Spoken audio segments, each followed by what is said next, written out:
Hey, what's up? So today I want to take a look at two concepts that I used to think about separately that I realized recently that they really have to do with each other. And these concepts are, on the one hand, what I call the monk on the mountain versus the monk in the city, and on the other hand, this idea that I call divine selection, which is about people wanting or needing to be special. Now, let's start with the monk on the mountain versus the monk in the city, right? This thing is something I've been thinking about when it comes to remaining calm in a hectic world where we're all surrounded, especially if you live in a city, if you have a busy life, if you're working on your career or you're in school, whatever you're doing, there's a lot going on. And it seems like every year there's more going on, right? We get bombarded daily by thousands of images and it's kind of screwing us over. And so what you can see is that in the development of personal development or all these spiritual books and ideas that are floating around or that are online that you could follow courses from, they look at meditation, they look at being aware of the moment, they look at mindfulness, right? All these things are cropping up that kind of come from the Eastern spirituality world, and they are being offered as ways to remedy the busyness and to kind of get back to yourself and find calmness and peace and all these things. And I think another way that people are dealing with that is through exercise and right. So what we're doing is we're living in a world that is extremely hectic and busy, and we're looking for ways to calm ourselves down. And for me, when I think about these things, I tend to think in extremes. So when I think about someone who's really into meditation and mindfulness, I have this image of a Buddhist monk on a mountain, right? He's living in a Buddhist monastery, and he's every day practicing awareness and living in the moment, and he's sweeping the floor, and he's sitting on the top of a mountain trying to find inner peace and ultimate balance with the world and the universe and nature and the spirits and whatever, right?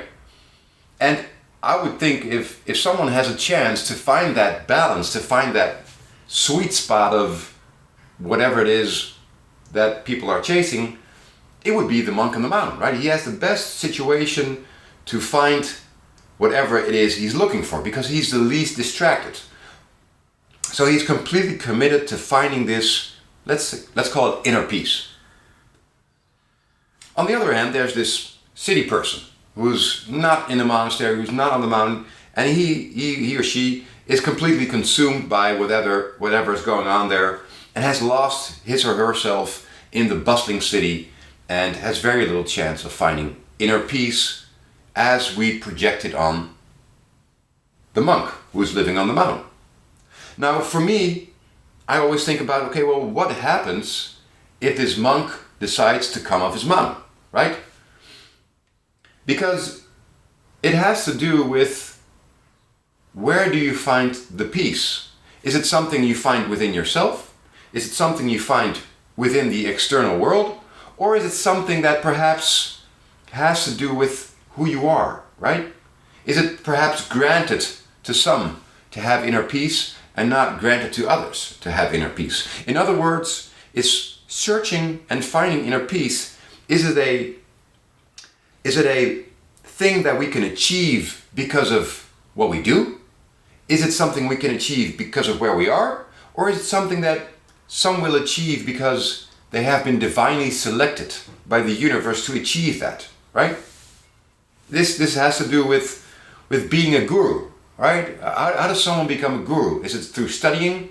Is it through luck? Is it through hard work and hardship? You could even say this is about the hero's journey.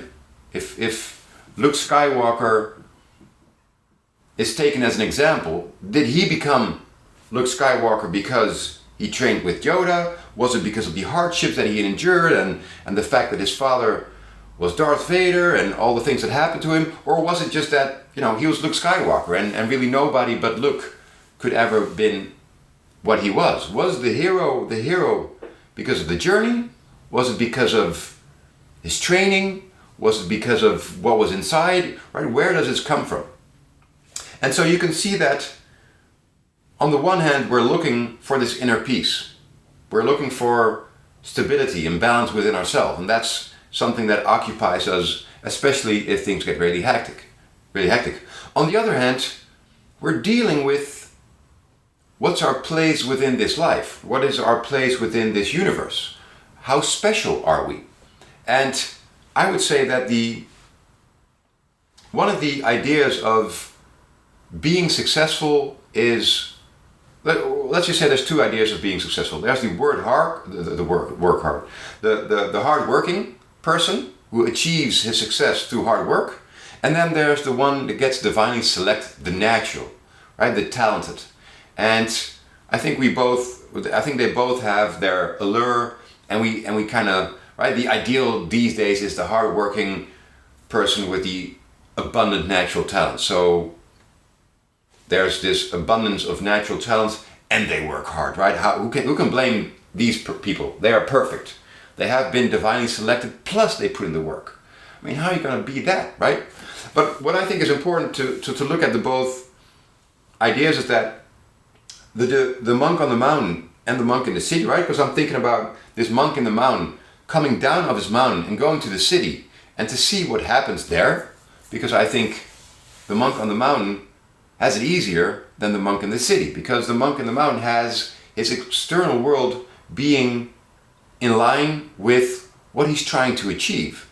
Whereas if the monk comes off the mountain and goes to the city, it's very difficult, because there's all this external noise and this pulling at him to leave the mountain as well in his head. Because the monk that comes off the mountain and stays monk-like and stays balanced within himself and keeps his, calm and presence of mind is really still on the mountain, because he came down with his body, but he's still in this flow of, I'm one with nature, I'm one with peace, I'm calm, I'm collected, nothing can touch me, right? But the one who goes into the city and commits to the city, he loses himself. And this is where it becomes interesting, because I would say that a human being has an awareness that can operate on, let's say, two different perspectives. There is the distant observer perspective, where you're taking a step back and you're looking at yourself and you're saying, I really want to have more balance in my life, and I really wish I could be this, that, or the other thing, or I want to do this, or I don't want to do that, I don't want to behave like this, I don't want to feel stressed. Whatever you're thinking, it's this image you're calling up for yourself, where you're saying, this is my ideal, right? It's a theoretical image that you're saying, I want to be like this. This is a way of thinking. The other way of thinking is like the lower perspective, where you're engaging in whatever's coming your way. So you're talking to someone, or you're making a video, improvisational wise.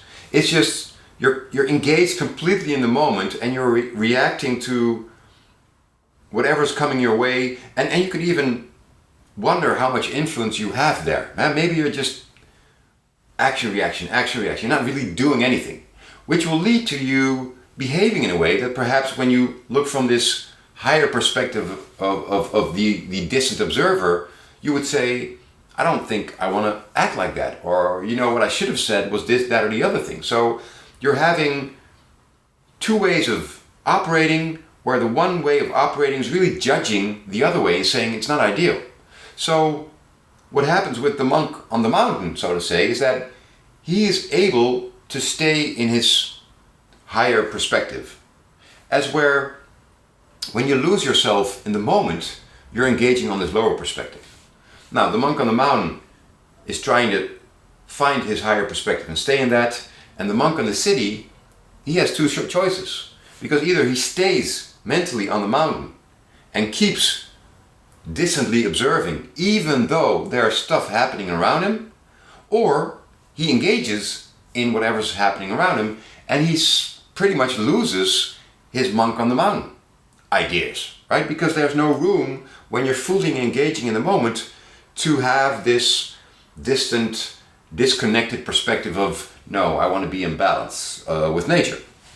Now there is interaction between those two perspectives, because really you're just one being with one perspective, but you know, you can teach yourself things. You can teach yourself to stay calm. You can teach yourself, after repeatedly doing things you don't want to do, you can kind of tell yourself, I don't like this, right? You can create this pain for yourself where if a new situation arises where you have the potential to act in a certain way, you already feel the pain of, no, I don't want to do it like that, so I'm going to act differently.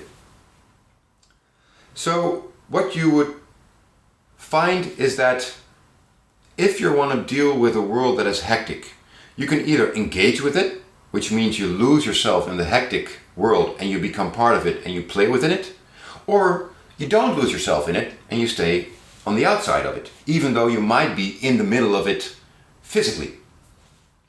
And I think what a lot of us want or expect or hope is that somehow we can stay the monk on the mountain while we're in the city without practice, without pain, without constantly reminding ourselves and teaching ourselves and growing into this role that we have envisioned we should occupy.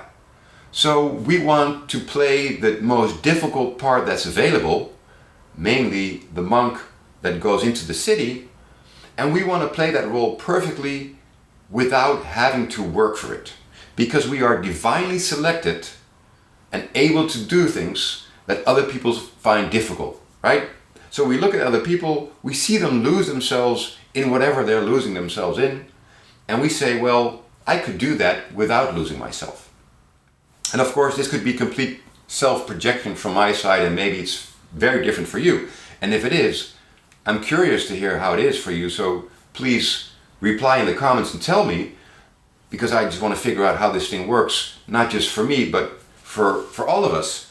And I feel like I have some sort of general idea here that applies to many of us. Because I think culture has taught us that we need to be special and tells us that we're not unless it can no longer hold on to that and must confirm or validate that we are. So we're all trying to be special and being told that we're not until we're so special that the culture has to say, okay, you're very special. You will get the likes, you will get the follows, you will get the, right? And so this makes it very difficult for us to decide how we want to be in this hectic world of ours, right? Some people have a very clear vision. They say, you know, screw this. I'm going to build a cabin in the woods and I'm going to live there. And that way I can have a calm life where the world is naturally in balance and I can align with it. There are others that say, no, I don't mind engaging in this hectic world in a action-reaction kind of way. It suits me fine. I'm great at dealing with it, and you know, I thrive in such a situation. Now, for someone like myself, and perhaps for you as well, I'm kind of stuck between both worlds, because on the one hand, I like the thinking and the disconnecting and the fantasizing about reality and trying to figure out what I want to be like, how I want to act, etc., etc. But on the other side of me, there's this world of hecticness that keeps pulling at me and forcing me in ways to act and behave that I sometimes feel I shouldn't be doing it like that, or I would like to do it differently. And so the question is, how do you solve this? Do you go to the mountains and become a monk in the mountain? Do you lose yourself in the city and forget about being a monk? Or do you find some sort of balance? And I think this is where most people lose themselves even more. Because now, when they're stuck in this situation of being in the city, they feel they need something to show them how special they are. Right? Some people go for the meditation and the mindfulness, and they start making that special. The savior of a person is how much he meditates, which really becomes this dependency for them, this crutch which enables them to survive in the... So they operate in the hectic world, but sometimes they escape out of it. and then they, right, refine themselves, or however you want to call it, and they can go back. Others perhaps are looking for this state where they're always calm and collected, and really you could say they're never engaged in what's going on. They don't lose themselves. And I think, for me personally, this is a very interesting game, and it's unwinnable. Because on the one hand, being calm and collected and having a clear mind really facilitates good thinking. It facilitates good reacting. It facilitates behavior that is really something you can look back on and say, I'm comfortable with being like that. On the other hand, the body and the mind are made to engage. They really are. There's like, I call it the animal in the cage, right? You open the gates and the animal flies out and engages with whatever's going on, and it's great at that. The thing is, the trouble is, once you release the animal out of the cage, you can't really put it back there easily, because you are now the animal outside of the cage and you've lost yourself. And so the trick is to find a way to balance these two modes for yourself. So on the one hand, you get to be the person who opens the cage or decides to keep it shut. On the other hand, once the gate is open and you are the animal, you kind of have to find a way to remind yourself that really there's a cage that you should go back into every now and then, in order to kind of reevaluate what you're doing, how you're doing, and if there's something you would like to do differently. So you're both the monk on the mountain and the monk in the city.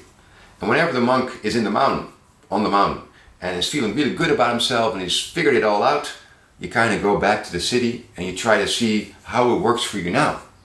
Now, the most important thing in this game is that you don't expect to do perfectly and remain the monk on the mountain even when you go into the city. You have to expect to lose yourself, because you're not special.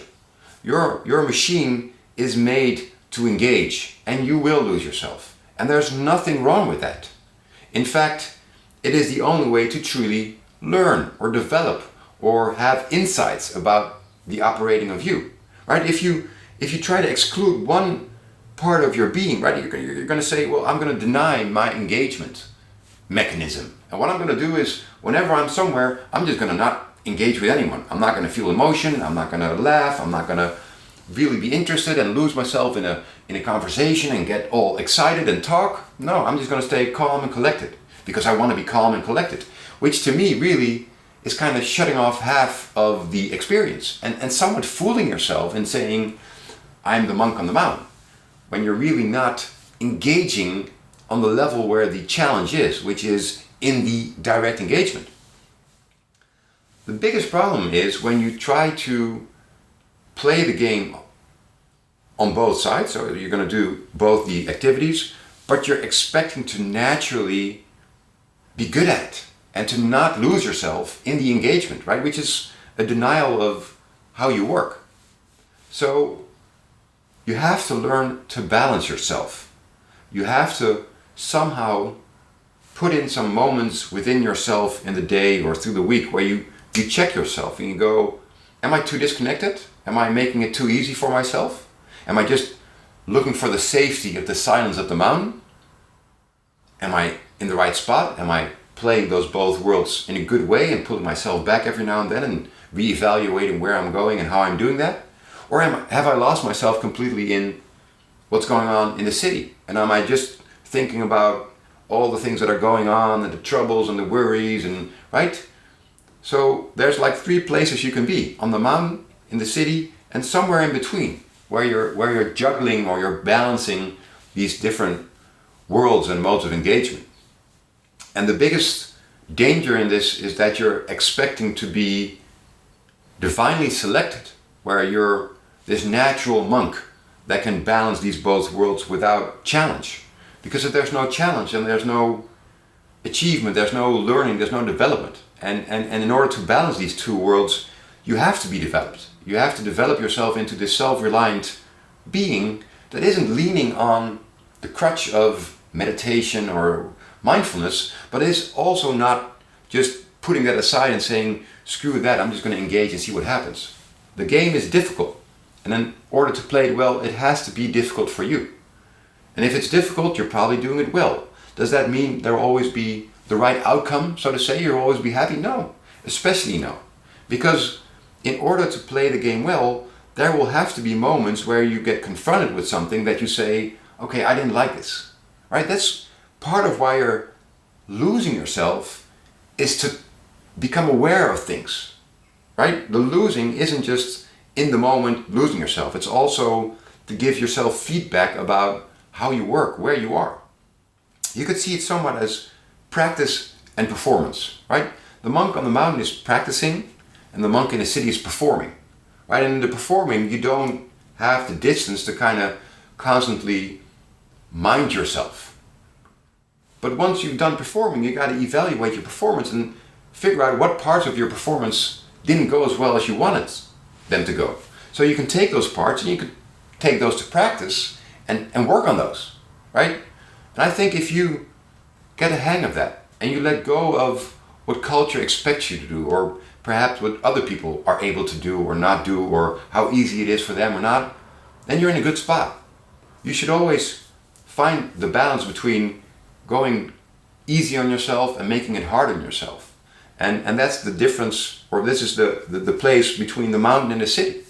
You shouldn't just live on a mountain, and you shouldn't lose yourself completely in the city. You got to find that spot. And for every person, that spot is in a different place. And it's irrelevant what other people's places are.